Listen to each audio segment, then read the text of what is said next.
കേരളത്തിൽ ഏറ്റവും കൂടുതൽ സൈക്കിളുള്ളത് ആലപ്പുഴ ജില്ലയിലും ജില്ലയിൽ ഏറ്റവും കൂടുതൽ സൈക്കിളുള്ളത് മാവേലിക്കരയിലുമാണ്.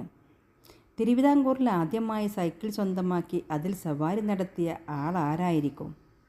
ആ വ്യക്തി തന്നെയാണ് നമ്മുടെ രാജ്യത്തെ ആദ്യത്തെ മലയാളം പ്രൊഫസർ. അങ്ങനെ ഇന്ത്യൻ ഭാഷകളിലെ ആദ്യ മലയാളി പ്രൊഫസർ എന്ന സ്ഥാനവും ഇദ്ദേഹത്തിന് സ്വന്തം. 21-ാം വയസ്സ് വരെ മലയാളത്തിൽ ഒരക്ഷരം പോലും എഴുതാതിരുന്ന ഈ വ്യക്തി മലയാള ഭാഷയെ വളർത്തുന്നതിൽ വലിയ സംഭാവനകൾ നൽകിയ ഒരാളാണ് എന്നത് സന്തോഷപൂർവ്വം അറിയിക്കട്ടെ. പൊന്നിനേക്കാൾ വിലയുള്ള സൈക്കിള്. അതെ, കേരളം രൂപീകൃതമാകുന്നതിന് മുമ്പ് തിരുവിതാംകൂറിൽ സൈക്കിൾ സ്വന്തമാക്കിയ ആ മഹത് വ്യക്തിയുടെ 102-ാം ചരമവാർഷികം. ശ്രേഷ്ഠ ഭാഷയായ മലയാളത്തിന് അടിസ്ഥാനമിട്ടവരിൽ പ്രധാനിയായ കേരള പാണിനി AR രാജവർമ്മ എന്ന കൊച്ചപ്പനാണ് ആദ്യമായി തിരുവിതാംകൂറിൽ സൈക്കിൾ സ്വന്തമാക്കിയത്. 1895-ൽ മദ്രാസിൽ നിന്നാണ് ഈ സൈക്കിൾ തിരുവിതാംകൂറിൽ എത്തിച്ചത്. അന്ന് സൈക്കിളിനുണ്ടായിരുന്നത് 13 രൂപ. ഒരു പവന് വില ഉണ്ടായിരുന്ന കാലത്ത് 200 രൂപ വില നൽകിയാണ് രാജരാജവർമ്മ സൈക്കിൾ സ്വന്തമാക്കിയത്.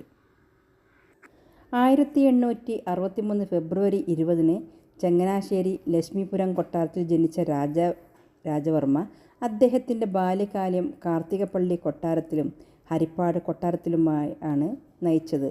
പിന്നീട് വല്യമ്മാവനായ കേരളവർമ്മ വലിയ കോയി തമ്പുരാനോടൊപ്പം തിരുവനന്തപുരത്ത് താമസിച്ചാണ് പഠനം നടത്തിയത്.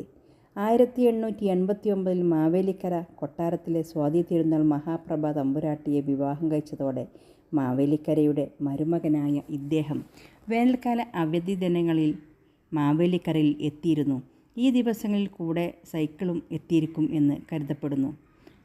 Cycle balance. തിരുവനന്തപുരം MG കോളേജിൽ അധ്യാപകനായിരുന്ന കാലത്ത് പ്രശസ്ത സാഹിത്യ നിരൂപകൻ ഡോക്ടർ S. ഗുപ്തൻ നായരും കവി വിഷ്ണുനാരായണൻ നമ്പൂതിരിയും സൈക്കിളിലായിരുന്നു കോളേജിൽ വന്നിരുന്നത്.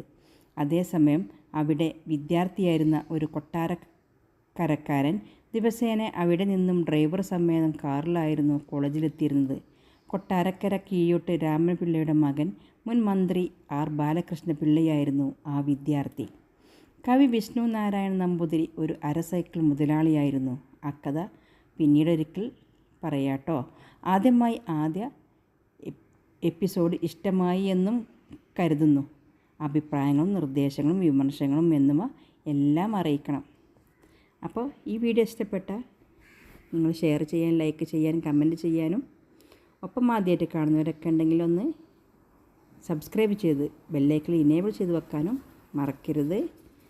Thank you.